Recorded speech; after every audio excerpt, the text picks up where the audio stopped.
As you can see, we've got Zach Tudor here from Nottingham South, who's shortly going to speak to us on the subject, demons, are they real? And to introduce what he has to say, he's asked that we take a reading from Mark chapter 5. So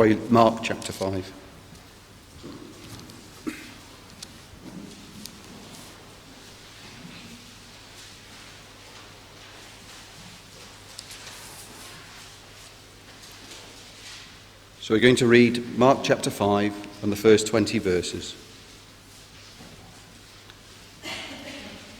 And they came over unto the other side of the sea, unto the country of the Gadarenes.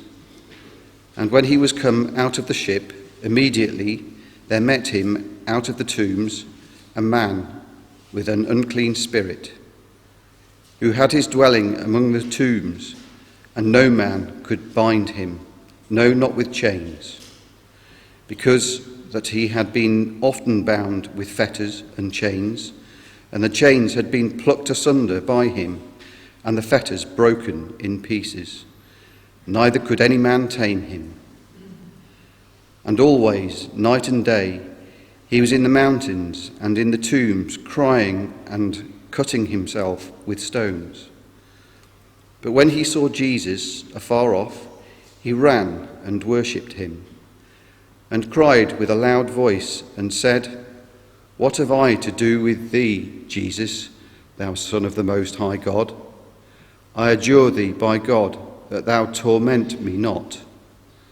For he said unto him, Come out of the man, thou unclean spirit. And he asked him, What is thy name? And he answered, saying, My name is Legion, for we are many. And he besought him much that he would not send them away out of the country. Now there was there nigh unto the mountains a great herd of swine feeding. And all the devils besought him, saying, Send us into the swine, that we may enter into them.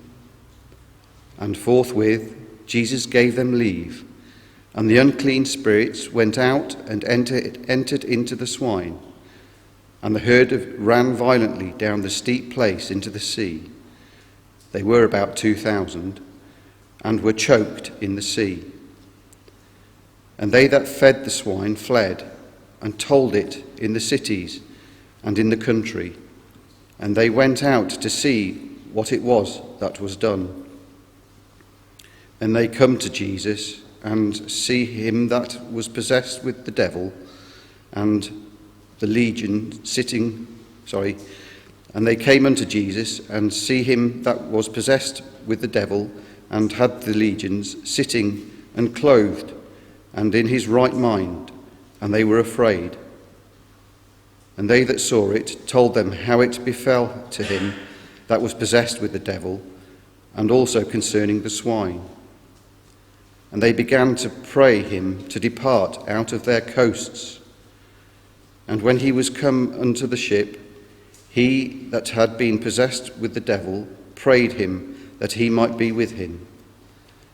Howbeit Jesus suffered him not, but saith unto him, Go home to thy friends, and tell them how great things the Lord hath done for thee, and hath compassed on thee. And he departed, and began to publish in Decapolis how great things Jesus had done for him, and all men did marvel. So I'll now ask Zach to answer the questions. Demons, are they real? Thanks, Mark. Good evening, everyone. Thanks for having me. Subject demons, are they real? Now, I'm going to start by saying that I'm a bit of a geek. I enjoy Lord of the Rings and other fantasy books. So when I saw the title Demons, I was quite interested because I already have sort of a picture of demon in my mind when I see that word. Now, when you hear the word demon, you might also have various ideas and images to what a demon actually is. And if I asked you to draw a picture of a demon, what sort of thing would you draw? For some, a demon is a dark, magical creature of fantasy, like with Lord of the Rings. And they are usually depicted with horns, occasionally wings, and shrouded in fire. And for others, a demon can't be depicted, as it is just some form of spirit that possesses people. Now, what we're going to start by doing is looking at the definition of a demon. So a demon is described as an evil spirit or devil which acts as a tormentor. And for some people, a demon does just that. It inhabits people and causes them to be tormented and to do things that they wouldn't usually choose to do. So I guess for us this evening, we have to think about where this idea of demons has actually come from. Why are they depicted in certain ways? What do they do? And most importantly, why are they mentioned in the Bible? What can we gain from looking at instances of demons in the Bible? And that's the structure that we're going to follow this evening, with the aim of answering our question, are demons real?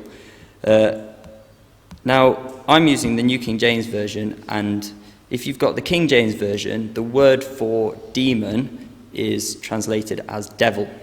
Okay, and we'll come on to what the Greek word actually is for that word devil. So we're going to start by spending a little bit of time looking into the history of demons, and we'll see some fairly similar ideas coming out. However, before we look into that, we need to think about where this word demon actually comes from, because this will provide us an important line of reasoning later on in the talk. So on the screen you've got these two words, daimon and daimonian. I'm not sure if I'm going to pronounce any of these words correctly, but that's what we'll go with. So that word daimon is where the word demon actually comes from. It is the origin of the word demon, and it just means a deity or a lesser god, and that gives a few points of interest that we need to consider. The first point from that definition is that if you compare it with the first definition for demon, evil isn't mentioned. So the definition that we have now, it mentions evil. The previous one, the original one, doesn't. And later on we'll think about the importance of this, because the original meaning of the word has seemed to have altered over time. It seems to have changed. And the second point of interest is that the origin of demon, being Greek, means that our New Testament, written in Greek, must use this word with its definition. However, this is not always the case, as the word we mostly get is the word daimonian, which, as far as I'm aware, has no difference in meaning except for that use of the word evil, that evil spirits. So that shows us that when dealing with the word demon in the New Testament, it generally refers to an evil spirit. And we'll look at these points in more detail further on. But for now, we'll look at the history of demons in ancient culture. Because although the word for demons didn't originate until the time of the Greeks, historians still refer to demons in times previous to that. For example, we have drawings from ancient Egypt and cave drawings in prehistoric times, and they are referred to as demonic, depicting human bodies with animal heads or animal features. And also the idea of someone being possessed by an evil spirit sent by these demons is clear to see during these times, especially when we think about some of the medical methods they used to try and get rid of these demons. So in prehistoric medicine, there was a technique known as trepanning, and you might be able to see this skull in the bottom left-hand corner. And trepanning is the process of boring a hole into the side of someone's skull. It's not the nicest thing in the world, but there we go. And if you had a headache, or you showed any sign of abnormal activity, then what they would do is they would put it down to demon possession. So they'd get some form of boring device and bore a hole into the side of the head in order to give a way of escape to the demons. But the thing I can't seem to understand about that is if you had a headache to begin with, I don't see how creating a hole in the side of your head is going to make that any better. But there we go. The idea was that if you died from having the hole in the side of your head, then that's what the demons wanted. So there we go. And then in ancient Egypt, magic, that was a massive part of their lives, and especially in its role in religion and healing and bringing someone to the afterlife. And if someone was ill, either mentally or physically, this was generally put down to evil spirits who would need to be exorcised from the ill person or warded off using charms. And to them, any calamity or plague was caused by evil spirits sent by certain of the gods as punishments for any wrongdoings that the people did. And I think the theme that comes out from looking at just these 2 points in history is that humans always required some form of reason for why bad things happen.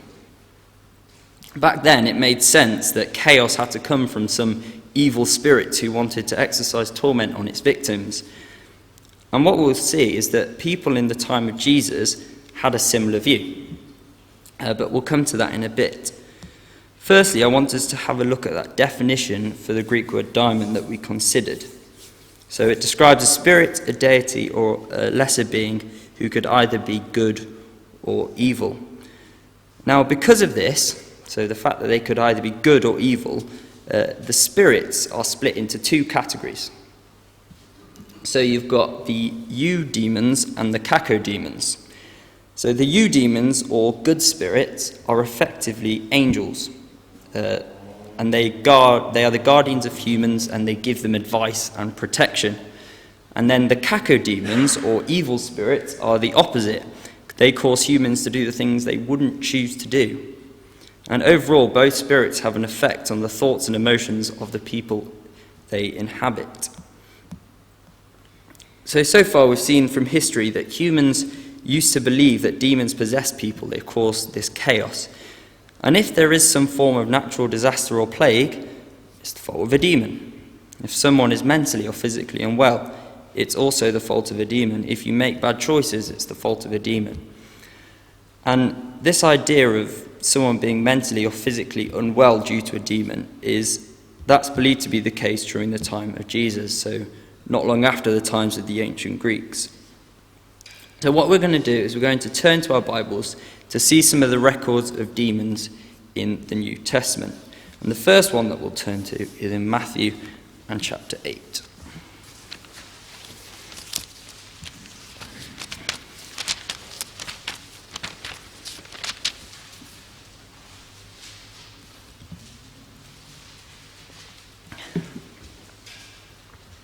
So here in Matthew chapter 8, we see the power of Jesus being demonstrated. So Matthew chapter 8 and verse 16. When evening had come, they brought to Jesus many who were demon-possessed, and he cast out the spirits with a word and healed all who were sick, that it might be fulfilled which was spoken by Isaiah the prophet, saying, He himself took our infirmities and bore our sicknesses. So here we have demonstrated the power of Jesus in being able to heal the sick. And the thing to note is that it's those who are demon-possessed who are counted as sick. So we've got that in verse 16. He said he healed all who were sick. So all these demon-possessed people were counted as sick. So now if you turn over to Matthew chapter 9, we've got an example of someone who is one of these demon-possessed people. So Matthew chapter 9, verse 32. As they went out, behold, they brought to him a man mute and demon-possessed. And when the demon was cast out, the mute spoke, and the multitudes marveled, saying, It was never seen like this in Israel. But the Pharisees said, He casts out demons by the ruler of the demons. We'll have a think about that verse 34 a bit later on. But for now, focusing on verses 32 and 33, we have this man who's mute, he can't speak. And when the demon has been cast out of him, he then has the ability to speak. And his muteness has obviously been put down to this demon possession. Now turn to chapter 17.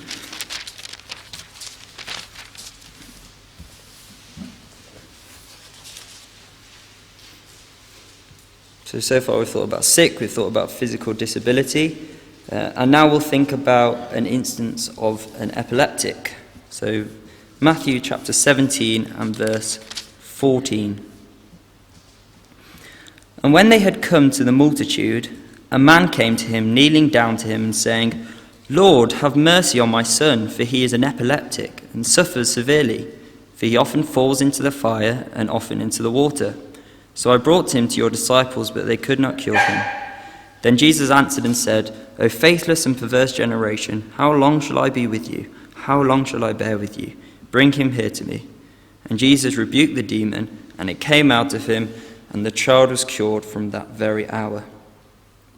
So this instance of demon possession refers to a neurological disorder, as opposed to the physical disability of muteness in chapter 9. Now let's go over to Mark chapter 5, and we'll have our final example. And this was where we had our introductory reading.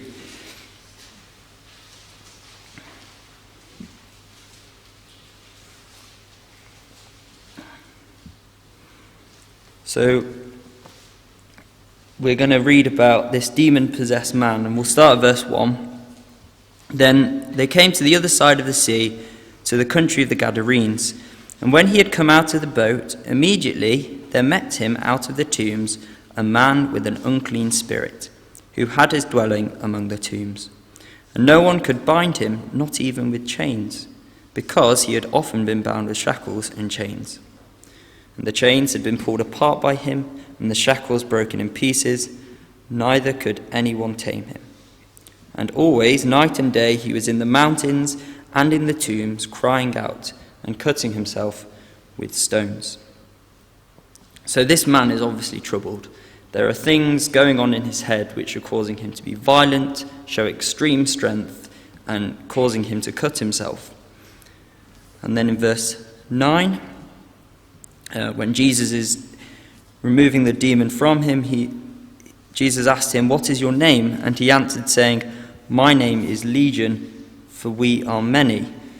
So he seems to have lots of different issues or voices going on inside his head. However, it doesn't specify that, but that's what seems to be happening.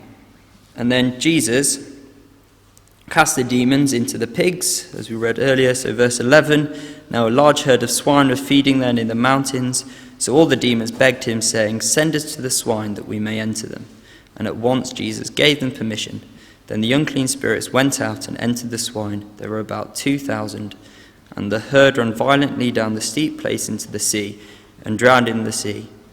So whatever was going on with this man, it was so bad that it caused all these pigs to drown in the sea. So he obviously had a lot going on in his mind.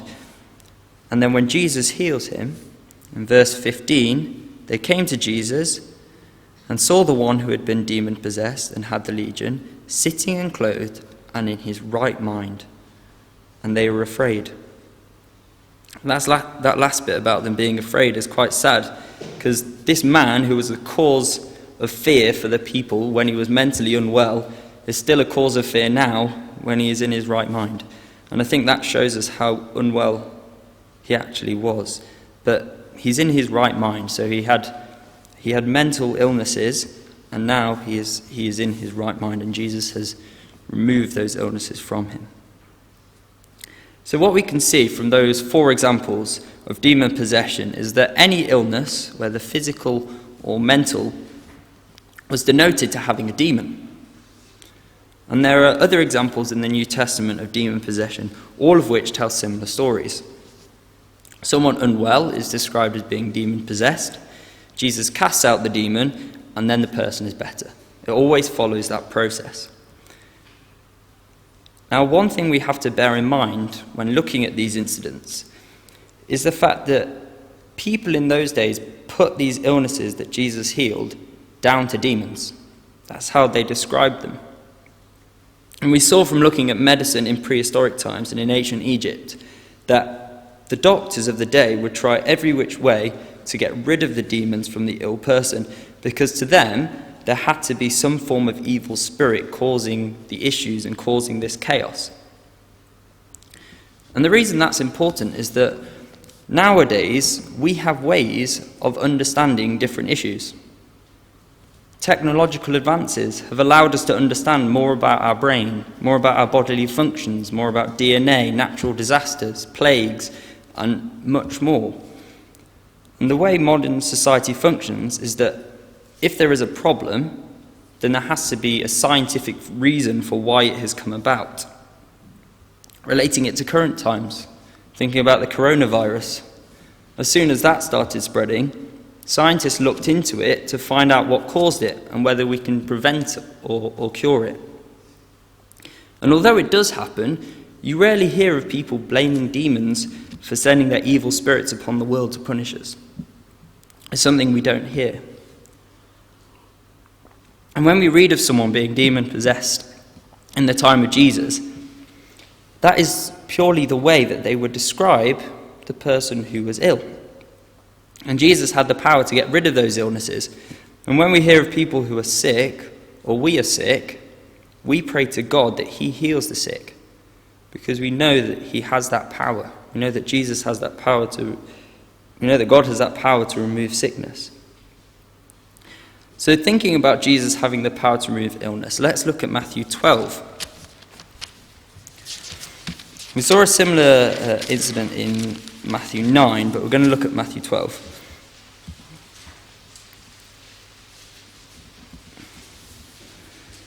And in Matthew 12, we have the Jews of the day talking to Jesus about the authority with which he casts out demons. So Matthew 12, verse 22. And one was brought to him who was demon-possessed, blind and mute, and he healed him, so that the blind and mute man both spoke and saw. So similar to the incident earlier, it's just he's blind as well as mute. And all the multitudes were amazed and said, "Could this be the son of David?" Now when the Pharisees heard it, they said, "This fellow does not cast out demons, except by Beelzebub, the ruler of the demons." So, like I said, we have a similar incident to the first example, where Jesus is casting out a demon to heal a physical disability. So someone who is both blind and mute. And in verse 24, the Pharisees say that Jesus casts out demons by the ruler of demons, Beelzebub. And the question is, who is this Beelzebub? And from what it appears to say is that the Pharisees view Beelzebub as this real demon who is over all demons. He's their ruler. And according to the Catholic Encyclopedia, Beelzebub is a representation of Satan, with it calling Beelzebub as merely another name for Satan. However, when we turn to the Old Testament, we will see Beelzebub as something quite different to this ruler of demons. So turn to 2 Kings chapter 1.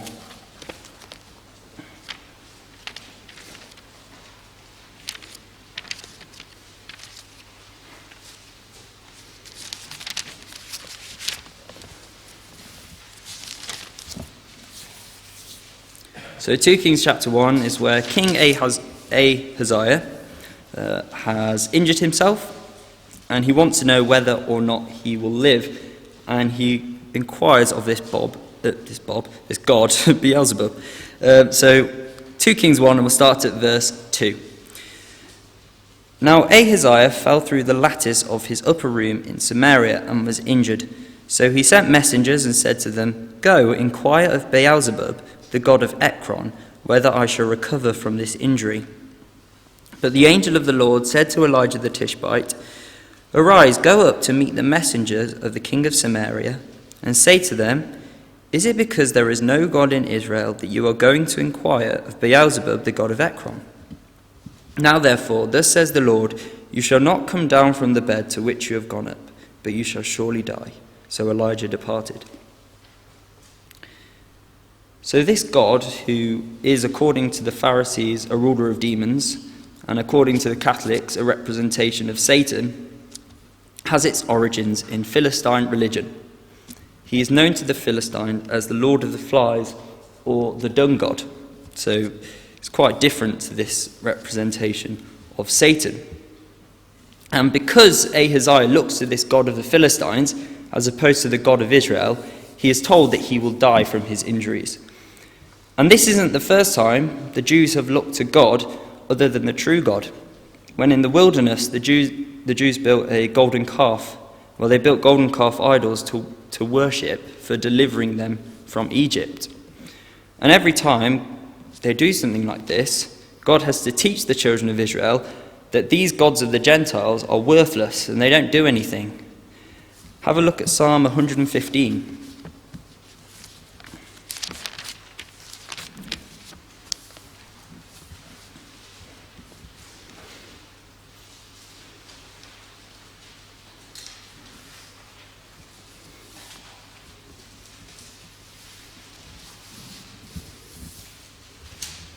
So Psalm 115, starting at verse 2.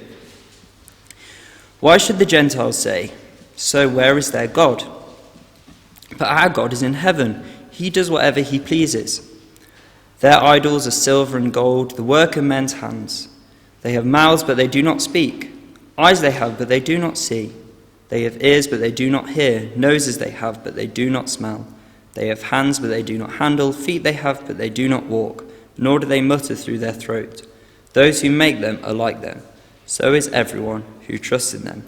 O Israel, trust in the Lord. He is their help and their shield. So, talking about these other gods, these gods that aren't the true God, they are worthless. And it would be impossible for Jesus to cast out demons by a God who is just a worthless idol. It would be impossible. And this point links on to our next point nicely, in that demons are mentioned quite a few times in the Old Testament. And the word for it has two meanings. So the first word is this word satyr, which is where we get the word satyr. And it just means a he-goat. And this is mentioned in Leviticus 17, talking of God being angry at the children of Israel for offering sacrifices to demons. And in this context, the demons are false gods. And it is also mentioned in 2 Chronicles 11, where King Jeroboam appoints priests for the demons and calf idols he has made. Notice the word made. Jeroboam has created these he-goats. He's created these false gods for the children of Israel to worship. And these calf and goat-like idols that the Jews made in the Old Testament, I suggest would have come from inspiration of the Egyptian ram gods and bull gods, like Khnum and Hathor. They're two of those. And the Jews had spent time knowing about them in Egypt. They would have heard about these gods. And they have to have thought of these from somewhere. And it's also interesting to note that modern day depictions of the devil show a goat-like beast with horns. It shows that almost he-goat. And these gods from Gentile nations are potentially where these depictions have originated. But that's for your own considerations. The second word for demons in the Old Testament is the word shed. And it is also, or shade, and it is also used in the context of sacrificing to gods other than the God of Israel, the foreign gods. And this follows a similar theme to the word satyr, as shade is a word used by the Jews referring to the foreign gods that aren't their gods. Beelzebub would be an example of a shade. And in the two instances of this word being used, God is again unhappy that the Jews have chosen to sacrifice to gods, to false gods that aren't himself. So in Deuteronomy 32 verse 17, they sacrificed to demons, not to God, to gods they did not know, to new gods, new arrivals that your fathers did not fear. And Psalm 106 verse 37, they even sacrificed their sons and their daughters to demons. And these demons that are mentioned are these shades, these foreign gods. Now this evening, in order to answer this question of whether demons are real, we need to think about two sides to this question. Metaphor versus real phenomenon. Are demons true beings who inhabit people and cause illness and chaos? Hopefully what I've shown you tonight is that this is not generally the case. So let's summarize what we've looked at. Firstly, we saw that the idea of demons has been around as long as we can tell, with people believing them to be spirits of divine power. We have seen that humans have blamed their struggles on evil spirits and tried to come up with medical methods they can get rid of these spirits. And we also saw how the origin of this word demon might not necessarily match up with the definition we have today of an evil spirit. In reality, it more accurately describes a deity or a lesser power. We then looked at people in the Bible who were said to be possessed by demons and how that was the way the people of the day described them. And we in the 21st century can now look at these issues through a scientific lens and consider the non-magical causes and remedies for them. And finally, we saw how the Bible, when referencing demons in the Old Testament, refers to gods both foreign and false, who take up different forms inspired by other nations.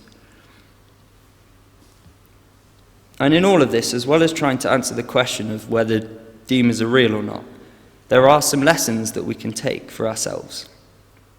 Firstly, we need to recognize who the true God is.